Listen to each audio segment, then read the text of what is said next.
दादा मला सांगा, अदृश्य अदृश्य शक्ती काय सांगाल त्यांना?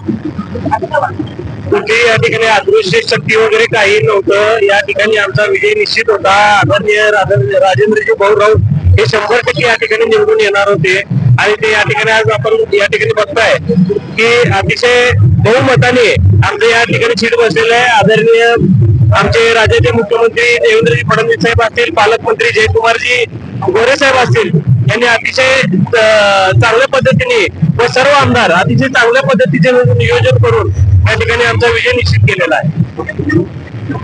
100हून जास्त देशमुखांना मिळाले मतदार. 100हून जास्त जरी मिळाले असले तरी आम्हाला 483 मतं या ठिकाणी आहेत. एवढं बहुमत या ठिकाणी मतांचा आकडा आमच्या जवळ आहे आणि आमचा विजय निश्चितच होत आहे. त्यात काय वावगं नाही. दादा मला सांगा, राजाभाऊ निवडून आले आणि तुम्ही सोलापूरची शहराची महापौर आहेत. आपल्या शहरासाठी त्यांना काय हक्क करणार? दोन या ठिकाणी आम्ही जे आपले महानगरपालिकेच्या आधीचे जे काय शहरातले जे काही मूलभूत प्रश्न आहेत ते आम्ही या ठिकाणी वर मंत्रालय पाठपुरावा करायला लावू.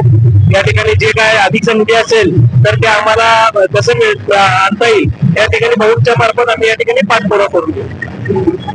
सगळ्याच नगरसेवकांना काय आवाहन करणार आहे? सगळे नगरसेवकांनी जे काय सगळे नगरसेवक अतिशय चांगल्या पद्धतीने महानगरपालिकेमध्ये कामकाज चालतो. शहरामध्ये कामकाज आता चालेल. आता आचारसंहिता उद्या उठल्यानंतर सर्व प्रभागामध्ये कामं देखील चालू होतील. त्यांना सगळ्यांना शुभेच्छा आहेत. आणखी एक विषय आहे तुमच्या सभागृहामध्ये कॉप्टचा. कधी लागेल तो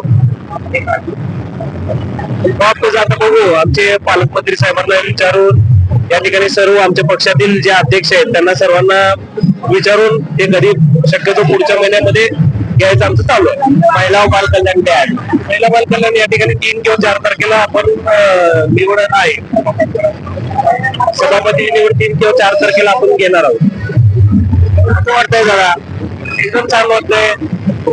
भारतीय जनता पार्टीचा उमेदवार या ठिकाणी विधान परिषदेवर आता अजून एक ताकद वाढलेली आहे आणि आम्हाला आता काम करायला सोपं जाणार आहे आणि या माध्यमातून जास्तीत जास्त लोकांची आम्ही सेवा करू.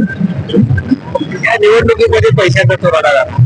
अजिबात काही पैशाचा चुराडा झाला नाहीये. कारण का आमचं बहुमत त्या ठिकाणी होतं. या ठिकाणी आमचा विजय निश्चित होता. उगी द्वेषापोटी या ठिकाणी इलेक्शन जाते होती आणि आपल्याला माहित आहे या ठिकाणी उगी म्हणजे भाऊंना टार्गेट करण्यासाठी टार्गेट करण्यासाठी निवडणूक लावलेली होती. तर ती निवडणूक आता आणून पाहून आमचा विजय निश्चित झाला. धन्यवाद. या खूप चांगली माहिती दिली आहे.